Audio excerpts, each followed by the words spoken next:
உன்னை பற்றி யாரு அடையன்னு சொன்னால் என்ன இந்த காதில் வாங்கி அதை அந்த காதில் தள்ளு மேகம் மீதந்தாலும் காகம் பறந்தாலும் ஆகாயம்தான் அழுக்காக ஆகாதுன்னு சொல்லு பூ பந்தை யாரும் நீரில் பொத்தித்தான் வச்சாலும் வந்து வரும் தண்ணி மேலதான்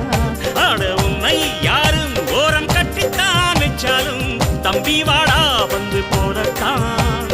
மூணாம் பீரை மெல்ல மெல்ல வெண்ணிலவாய் மின்னுவதை மின்மினிகள் தடுத்திடுமா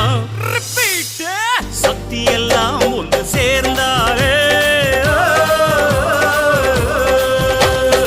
சொர்க்கம் வரும்